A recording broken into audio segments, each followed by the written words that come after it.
Chapter 65, Lights in the Darkness. Sunny woke with a start, instantly alert. He sat up, rubbing his eyes quickly and focusing on the blind girl, ready to hear what she had to say. Nephice moved closer and sat with them, her features barely distinguishable in the pale light of early dawn.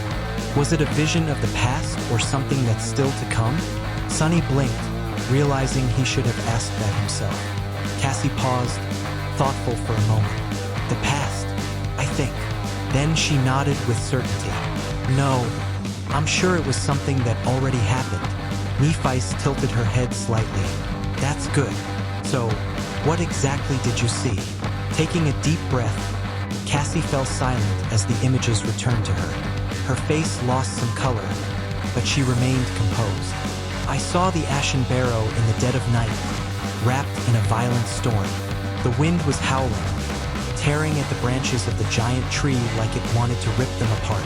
The whole island was lit by constant flashes of lightning, and the rain was falling like a waterfall from the sky. She paused to catch her breath, then continued.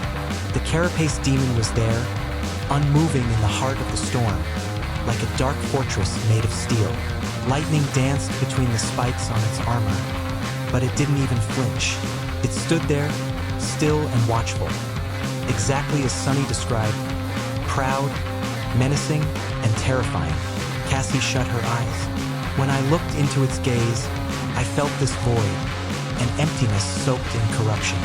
It watched the storm until it began to fade. The wind died down.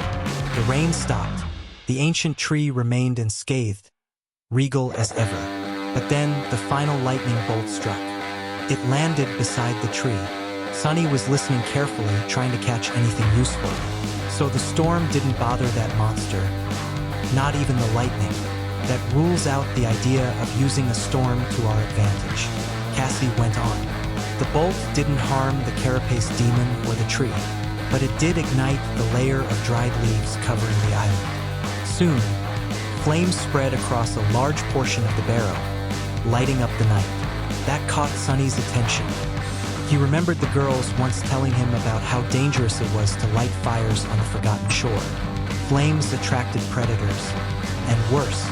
Cassie's voice wavered slightly as she continued. Before the fire went out, the ocean surged and something emerged. A massive creature, nearly covering the slope of the island, dragged itself ashore. It was made of bones and rotting flesh, its parts bound by black seaweed. Thousands of grotesque eyes glared from beneath, while long, writhing tentacles heaved it forward toward the tree. She looked sick just from recalling it, but pressed on. It was the most vile creature I've ever seen, but it was sluggish, like being out of the water weakened it. Still, the Carapace demon didn't hesitate. It threw itself at the beast, despite being dwarfed by it. It was like the sight of the invader enraged it beyond reason. Nephice spoke then, her voice calm. How did it survive? Cassie hesitated. I didn't see the fight, just the beginning and the end. At dawn, the Carapace demon returned to the tree, dragging itself along. It was badly damaged, missing several limbs, and its blades cracked like shattered glass. The fire was gone. The sea creature had vanished. She paused again, this time her tone quieter. The worst damage was to its chest. Its steel-like armor had split open, revealing its heart. Blue blood flowed out and soaked the ashen sand. It collapsed at the roots of the great tree, its body broken. Cassie exhaled deeply. Then I saw time pass.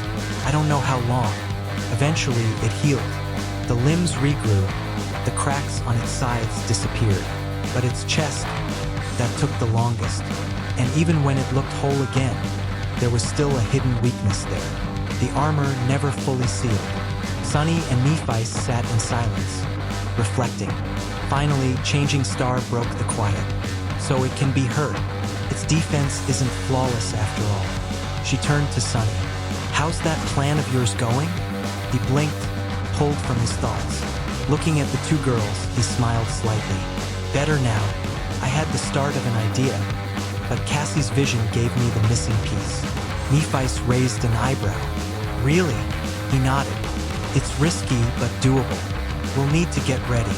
Both girls waited. Cassie spoke gently. So, what's the plan? How do we outsmart that thing? Sunny crossed his arms. Well, it's pretty simple. Actually, it was inspired by that old guy you're always mentioning, Neff. We're going to build. He paused for effect, then grinned. A Trojan ass. The girls just stared. Cassie, despite being blind, had the same exact expression as Nephi's. "Eh, what?" Sunny scratched his head, suddenly uncertain. Did I mess up the word? I thought it was a donkey. A wooden donkey? Nephis put a hand to her forehead and closed her eyes. You're thinking of a horse. A Trojan horse. Sunny blinked. Oh, right. The next morning, they returned to the battlefield where the carapace monsters and the centipedes had clashed. A few days ago, their attempt to ambush a single enemy had sparked a brutal war between the two groups. The remains of that battle were still there, mostly buried in the mud. There was no flesh left. Whatever scavengers prowled the labyrinth had stripped the bones clean.